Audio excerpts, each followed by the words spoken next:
The wind howled through the trees, cold and sharp like broken glass.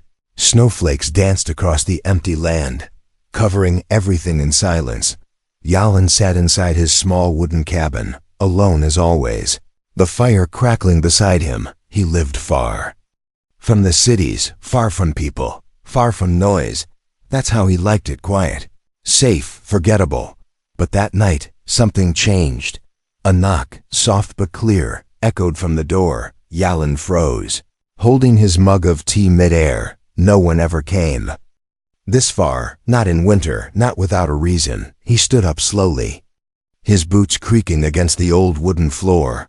Another knock, this time weaker, almost like a plea. He reached the door and opened it with a cautious hand. The cold hit him like a wave. And standing there in the storm was a figure. She wore a heavy cloak, soaked with snow, her face hidden in the shadows of the hood. She didn't speak, didn't move, just held up a small wrinkled note. Her hand shook as she offered it to him. Yalan took the note and read the words carefully. I can cook, I can clean, I can be quiet. That was all. He looked at her again, this time closer. The eyes under the hood were too large, glowing faintly violet. Her skin had a slight shimmer, like silver dust. She wasn't human, not completely. But she looked tired, lost and cold. Yalan hesitated. The smart thing would be to shut the door. But something in her silence touched something deep in him. He stepped aside and opened the door wider. Come in, he said quietly. She entered, without a word, leaving behind a trail of melting snow. Her steps were soft, almost soundless, like she had trained her whole life not to disturb anything. Yalan closed the door and locked it, then turned to her. She stood near the fire but didn't touch it. Just watched the flames. Her hood slowly came down, revealing a face both strange and beautiful, smooth skin with a faint shimmer, small lines near her eyes like old scars, and lips pressed tightly together. She looked at him with caution, then pointed to the note again. I don't need anything from you, Yalan said. Just stay warm. She nodded once, then walked to the corner of the cabin and sat on the floor. She didn't ask for food, or a blanket, or even a name. She just curled into herself, silent, still. Like a statue made of sadness, Yalan didn't sleep much that night. He kept glancing at the figure in the corner, wondering who she was, why she had come, what she might be running from. The storm outside grew worse, wind screaming against the walls, but inside, it was oddly peaceful. He finally dozed off near the fire, unsure of what tomorrow would bring. When the morning sun broke through the frost-covered window, the girl was already up.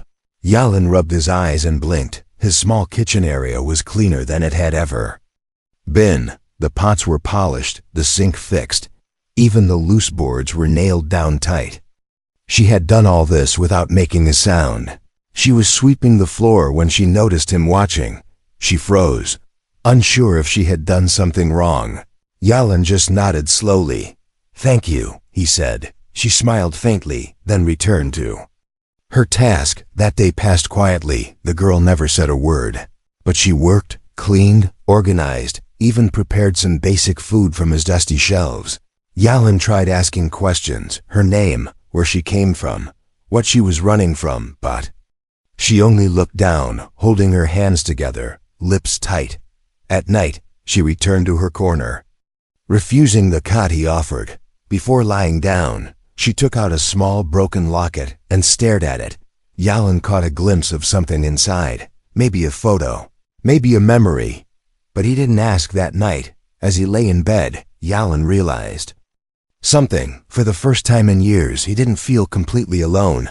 There was silence, yes, but now it was shared. And that made all the difference outside. The snow kept falling. But inside that quiet little cabin, something had changed. A knock had broken the silence. And a whisper, though unspoken, had been heard. The next morning, the snow had thickened.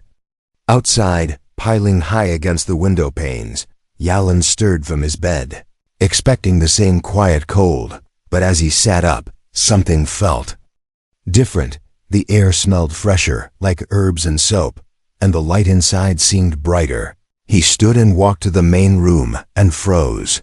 The floor had been swept spotless, every tool placed in perfect order on the wall. His old, dusty shelves were neatly arranged, his broken lamp repaired and glowing warmly. It was like someone had reached into his life and pulled everything gently back into place. And in the center of it all stood the girl she was wiping down. The windows, her movements slow and careful. She didn't see him at first, too focused on her task. Her hands were small but skillful, her sleeves rolled up, her hair tied with a string she had found. She looked up when she noticed him, pausing like a child caught doing something wrong. But Yalin only blinked in disbelief, then said softly, "You really meant what you wrote." The girl gave a shy nod, then turned back to the window. All morning she worked, never asking for help, never saying a word. She used his broken tools like she had done it for years. She even fixed the noisy cupboard door that had annoyed Yalin for months. And she hadn't used any of his food, not a single bite. By noon, Yalin brought her a piece of bread and a mug of warm water. She hesitated, then took it with both hands, bowing her head slightly as if saying thank you without words. He watched her eat small bites, slow chewing, like someone not used to real food. When she finished, she tried to clean the plate herself, even though her hands were shaking from hunger. "You don't need to do all this," Yalin said, leaning on the wall. She didn't respond, just went back to polishing the old radio that hadn't worked in years. That night, something even stranger happened. When Yalin went to his shed to fetch some firewood, he noticed generator humming softly. It had been dead for weeks, no fuel, no life. Now it buzzed with clean energy, like it had just come from a repair shop. He ran back inside, confused. The girl was sitting near the fire, drying her clothes. "Did you fix the generator?" he asked, stunned. She looked up, then simply nodded. "How?" he asked again, stepping closer. She reached into her pocket and pulled out a small metal piece, glowing with faint blue light. She placed it in his hand. It was warm, almost alive. "I found it," she whispered for the first time, voice soft and musical. "I learned to build." Yalin stared at the device, realizing it wasn't Earth tech. Not even close. "Are you an engineer?" he asked. She looked down, as if the question hurt, and said only, "I was property." He didn't ask more. He didn't want to see her curl back into silence.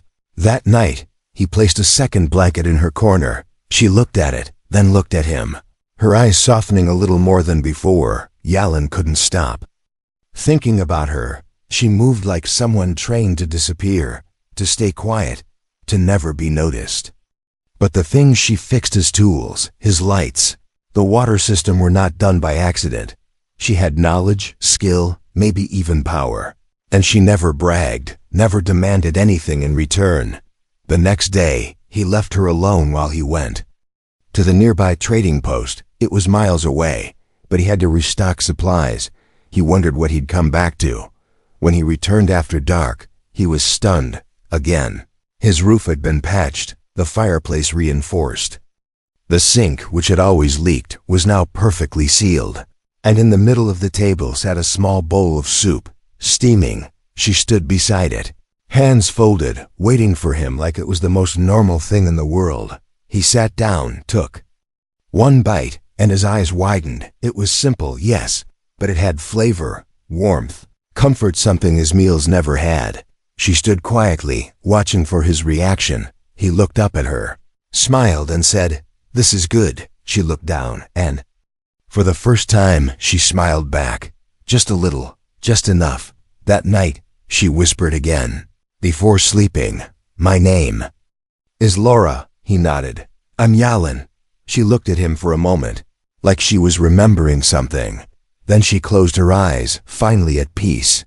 Yalin stayed awake longer, watching the fire crackle. He still didn't know where she had come from or who she was running from, but he knew one thing now. She had touched nothing that belonged to her, but had fixed everything broken in his life. And somehow, in her silence, she had already become part of it. 3 quiet days passed. and the snow began to melt under a pale sun. Laura continued to fix everything around the cabin without being asked. She never spoke much, but her actions said more than words ever could. Yalan started to feel comfortable, even peaceful, for the first time in years. But peace never lasts long in forgotten places, especially when something or someone is being hunted.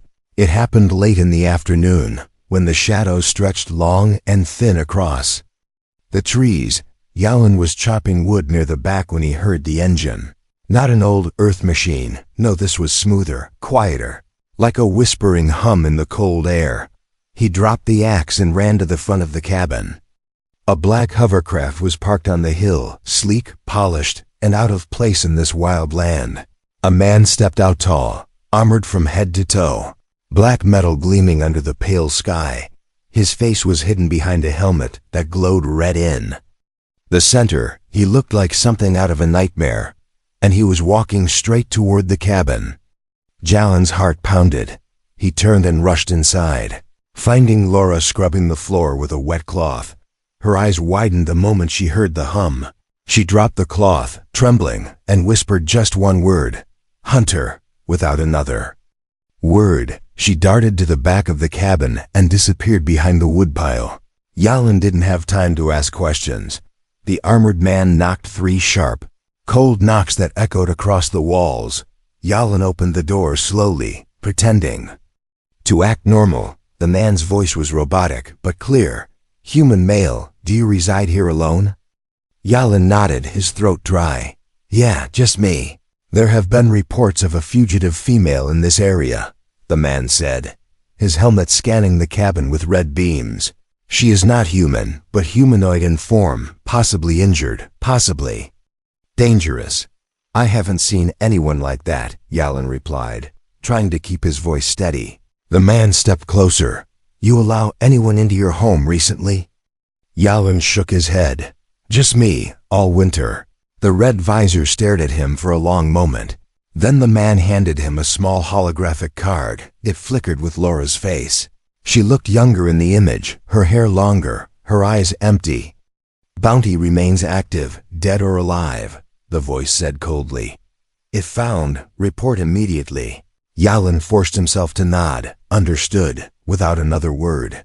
The man turned and walked back to his craft. The machine lifted silently and vanished into the cloudy sky. Yalan shut the door and locked it tight. He stood there for a long moment, breathing hard. Then he turned slowly and walked to the back of the cabin. Laura was curled up behind the logs, her knees pulled to her chest. Her eyes were full of fear, but her face showed no tears. She was used to hiding, used to being hunted. "He's gone," Yalan said gently. "But he showed me your picture." Laura didn't speak, didn't move. Yalan sat beside her, letting the silence stretch. Finally she spoke, her voice no louder than the wind. "I was sold when I was little," she said. "Trained to obey, to clean, to fix, never to speak unless spoken to." She touched the locket around her neck. "My first owner gave me this, then took it away. Another one broke it, but I kept it."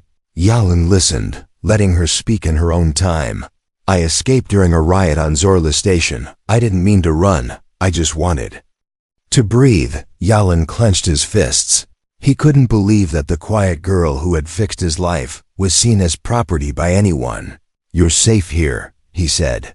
"I don't care what the bounty says." Laura looked at him, truly looked. Her eyes searched his face for signs of doubt. When she found none, she gave the smallest nod. That night, Yalan moved her bedding from the corner to the main room. Closer to the fire, she didn't protest, just curled up beside the warmth and watched the flames dance. Yalan stayed up late, staring at the card the hunter had left. It still flickered with her face, still offered credits for her return. He threw it into the fire, watching it burn slowly into ash. Some lines should never be crossed, and some people should never be given up. Outside, the snow began to fall again.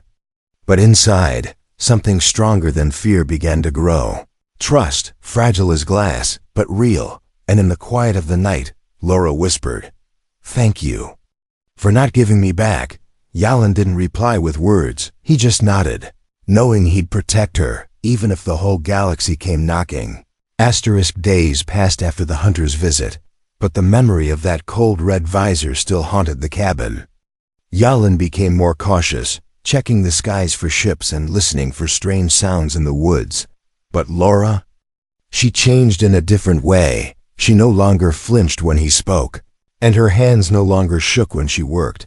She started humming again, soft melodies in a language Yalan didn't understand.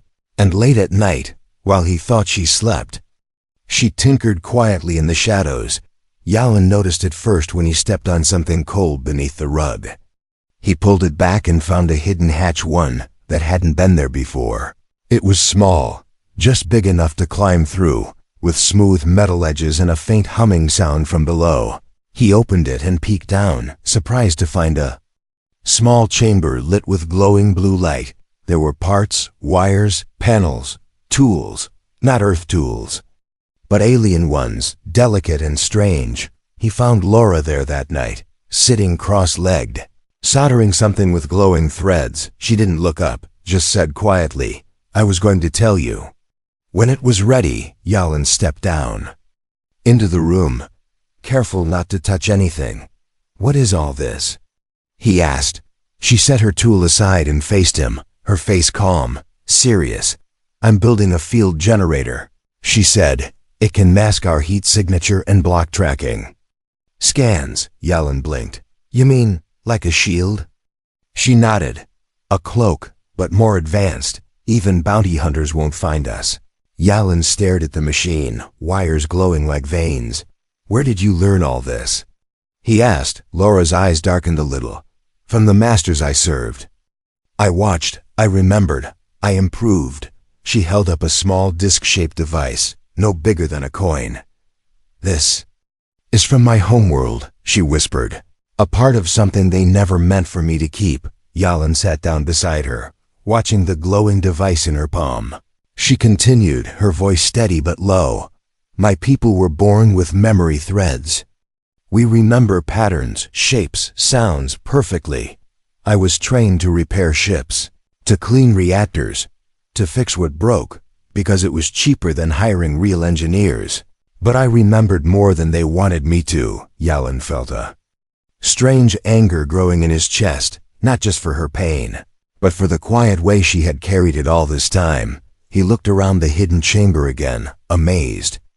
This wasn't just survival, this was genius, hidden behind quiet eyes and gentle hands. "You could change everything," he said softly. "Your knowledge. It's powerful." Laura didn't smile. "It's dangerous," she said. "If they know what I kept, they'll never stop hunting me." She reached into a small box and pulled out a photo torn and faded. Two young alien children stared up from the picture, their faces full of light. "My siblings," she said, voice cracking. "They were taken after me. Sold to different worlds, I think. I promised I would find them when I escaped." She tucked the photo back into the box, her hands trembling slightly. "But I can't find them if I'm always running." Yalan sat there in silence, letting her words settle between them. He looked at the half-built machine, then at the girl who had brought light back into his broken life. "I'll help you," he said simply. "You're not running alone anymore." The next few days were filled with work. Yalan helped gather parts, some from his old junk pile, some from broken farm equipment nearby. Laura taught him how to handle delicate wires, how to mix conductive fluid, how to recognize alien tech by sound. They barely spoke, but their silence felt warm, alive, filled with shared purpose. One night, as they worked late into the evening, the machine sparked to life. A soft pulse of blue light spread through the room, and the entire cabin shimmered. For a second, then returned to normal. Laura checked the readings, her eyes lighting up with pride. "It works," she said, smiling for real. "No scan will see us now." Yalan stood back, stunned. From a girl who whispered her worth on a note, to a mind that built an invisibility field in a wooden cabin, she had come far. But her journey wasn't over, not yet. That night, as snow began to fall again, Yalan looked out the window and felt Something shifted inside. This wasn't just his cabin anymore. It was a home now shared, protected, full of strange machines and fragile hope. And somewhere out there, beyond the trees and stars, someone was still looking for her, but she wouldn't be easy to find now, not while Yalin stood by her side. A cold wind swept through the hills, carrying with it more than just snow. It carried whispers, rumors, and warnings. People in nearby towns had started talking, and Yalin felt it in the way strangers looked at him during supply runs. They didn't say much, but they said enough with their eyes, watchful, suspicious, quiet. And then, one morning, the message came, not by voice, not by ship, but on a small black drone that landed outside his cabin without a sound. It projected a blinking red light and a clear message. Attention, human citizen. You are required to report any alien fugitive within 48 hours. Failure to comply may lead to revoked protection status and legal action. Yalin stood there, fists clenched, the cold cutting through his coat. He knew this moment would come. He took the drone and tossed it into the fire, watching the light blink out forever inside the cabin. Laura was sitting at the table, quietly repairing the broken headlamp on his snow boots. He sat down across from her, staring at the quiet way she worked. "Laura," he said softly. She looked up, sensing something was wrong. "They know," he said. "Or they suspect." Her hands paused, her eyes filled with the same fear he had seen the night the hunter came. "I can leave," she whispered. "I knew this would happen. I should go." "No," Yalin said quickly. "You're not going anywhere. If they take you, they won't stop until they pull you apart for what you know." He reached across the table, touching her hand gently. "You're not a thing. You're not a tool. And I won't let them treat you like one." Laura looked down, her voice barely. "There. If you keep me here, you'll lose everything. Your home, your freedom, maybe your life. I can't ask you to risk that." "You didn't ask," Yalin said. "I chose this, but—" He paused, looking toward the window. "We need a plan, something better than just hiding." For the next few hours they sat together, thinking. The field generator could protect them from scanners, but not from people with eyes and mouths. The world outside was watching, and time was short. That night, while Laura slept, Yalin walked down to the field behind the cabin. He looked up at the stars and thought about what justice really meant.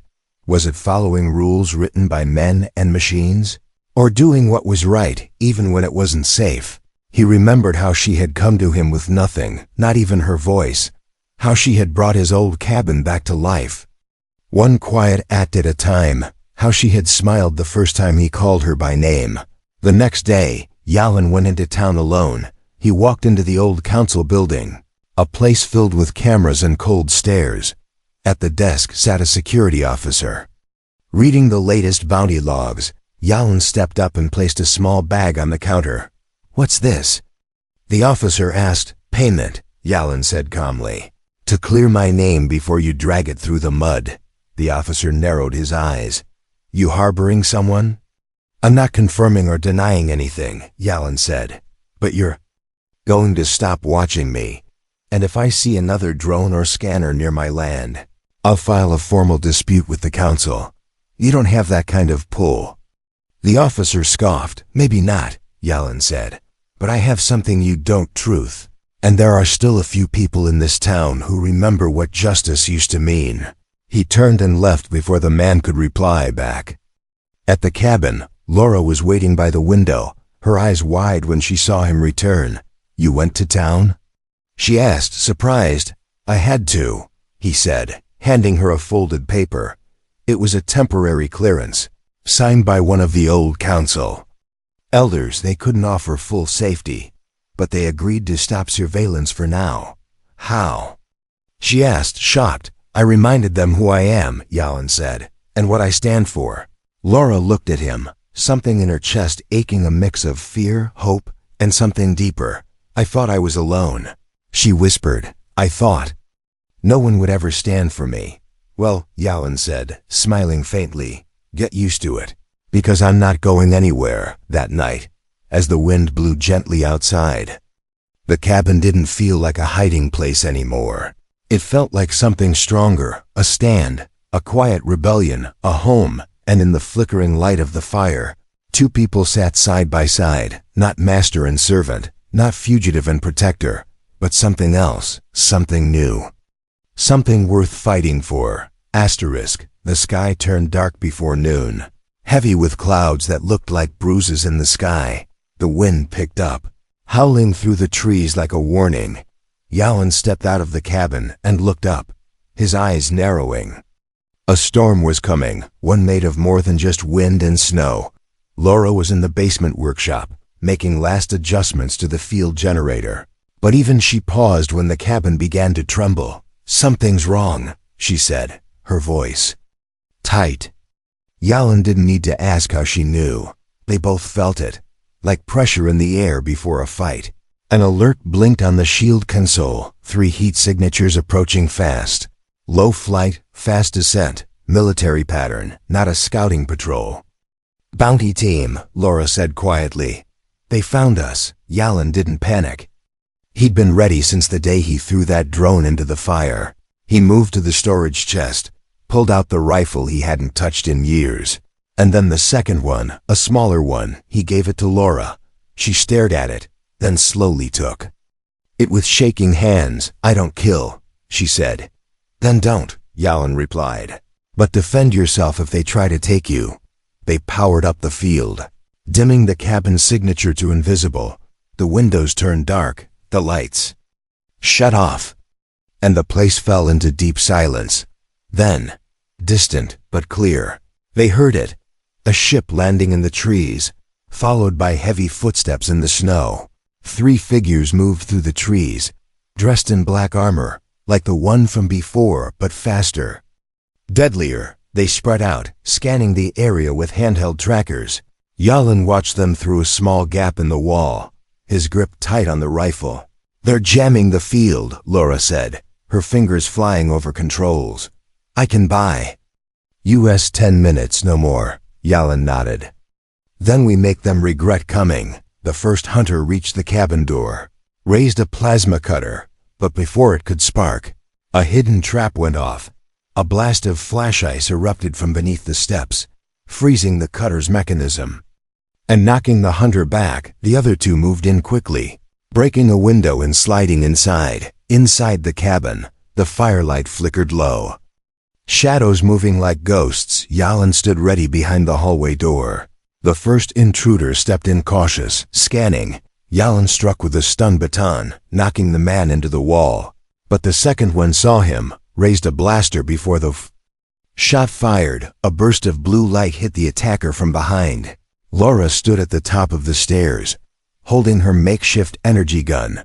Her hands were shaking, but her aim was true. "You okay?" Yalan called. Laura nodded, eyes wide but determined. The cabin shook as the third hunter returned. This time with heavier weapons, he fired into the wall. Breaking through like thunder, Laura ducked, pulling Yalan down behind the kitchen table. "We can't hold them forever," she said. "We don't have to," Yalan replied.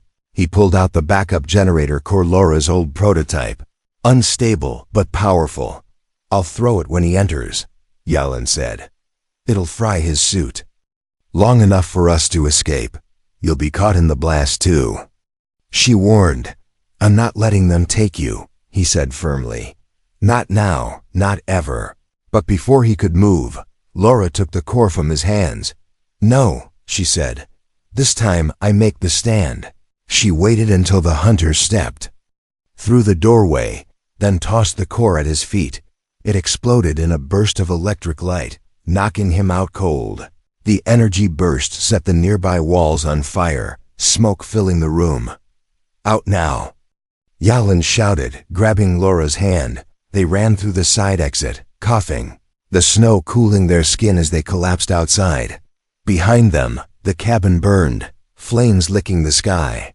But all 3 hunters were down, and Laura was still. Free, they watched the fire together, breathless. Laura leaned her head on Yalan's shoulder. "I didn't want this to happen," she whispered. I just wanted to disappear." "You can't disappear anymore," Yalin said. "You matter too much now." As morning came, the fire died down and only ashes remained. The cabin was gone, but something stronger had survived. Trust, sacrifice, and something growing deeper. Between them, they had made their stand, and together, they had survived it. The cabin was gone, just blackened wood and smoking ashes now. Snow had fallen overnight, covering what was left with a thin white blanket. It looked peaceful, but beneath it, memories still burned. Yalin stood where the front door used to be. Holding a mug of lukewarm tea, he didn't care that there was no roof, no chairs, no warmth, because Laura was still alive. A few meters away, she sat on a stone, watching the sunrise with quiet eyes. Her long hair was tangled, her clothes torn, her fingers bruised from the fight. But her face had changed. She no longer looked like someone running, she looked like someone who had chosen to stay. "I'm sorry I brought this to you," she said softly, without turning. Yalin walked over and sat beside her, placing the mug between them. "You didn't bring trouble," he said. "You brought purpose." They stayed like that for a while, watching the wind carry flakes across the empty clearing. Then Laura reached into her pocket and pulled out her broken locket. She opened it and showed him the photo again, 2 alien children, smiling brightly. "My siblings," she whispered. "I still don't know where they are." Yalin looked at the picture, then at her. "We'll find them," he said. "We'll build something better first, then we search." They didn't have much left, but they had time, and now they had each other over the next few days. Yalin and Laura built a small shelter beside the ruins, not a cabin, not yet, but a place to sleep, eat, and dream again. Laura set up her tools underground again, this time with stronger power lines and better shielding. Yalin repaired the water system using parts she salvaged from the wrecked hunter's gear. Word had spread in the nearby town, everyone had heard about the fire, but no one came to ask questions. Maybe they knew, maybe they just respected the silence. A few kind souls left food at the edge of the woods, or spare materials wrapped in old blankets. Not everyone was blind to truth. One afternoon, a young boy came running to the cabin. He had a message chip from an old council elder. Yalin played it. It was short but powerful. "You bought peace with fire," the old voice said. "It's yours for now, use it well." Laura stood behind him, listening quietly. When the message ended, she placed a hand on Yalin's shoulder. "We're not just hiding anymore," she said. "We're building." And that's exactly what they did. Together, they built a place with both human wood and alien metal, half cabin, half shelter, half workshop, half lab. It was not perfect, but it was theirs. Laura began teaching Yalin how to build her tech. She showed him how to read alien symbols, how to fix power cores, how to craft shield plating. He wasn't fast, and sometimes he broke things, but she always laughed softly and helped him try again. At night, they sat by a small fire pit, sharing soup and quiet conversation. Laura began to speak more now, not just in whispers, but with stories, real stories. She told him about the sky ships of her world, the twin moons that danced every spring. She talked about her younger brother who loved to sing, and her sister who always stole her tools. Yalin listened like a man hearing music for the first time, and sometimes, when she paused, he would fill the silence with his own stories, of a time when the world felt too big and he had buried himself in the woods to escape it, of how he never expected a knock at the door to change everything. Weeks passed, then months. They planted a small garden, grew real food, built stronger walls. Laura designed a hidden scanner that could search for her siblings across systems. It blinked every few days with possible signals, and though none had led to them yet, it gave her hope that maybe they were still out there, hope that maybe she wasn't the only one who had escaped. One evening, a girl from the town brought her sick mother to the cabin. They had heard rumors of an alien who could heal machines, and maybe more. Laura took one look and nodded, then worked all night on a mix of herbs and bio-boosts. By morning, the mother was walking again, word spread quietly, carefully, but with wonder. More came not to arrest, but to learn, to ask for help. Laura never said no, and Yalin stood beside her always. They weren't hiding anymore. They were leading something new, something fragile but strong. On the first night of spring, Yalin gave her a small wrapped box. Inside was a chain, silver and warm, with a new locket, this one carved with both Earth and alien symbols. Laura touched it gently, tears shining in her violet eyes. "It's beautiful," she whispered. "It's yours," Yalin replied. "Like everything here." She looked at him, her voice soft and full of truth. "I can cook, I can clean, I can be quiet," she said, repeating the words from that very first note. Then she smiled and added, "But I can also live," and with that, the silence they once shared turned into laughter, not loud, not wild, but full of light. In the middle of nowhere, with no flag or title, they had made something rare. Not just a home, but a beginning.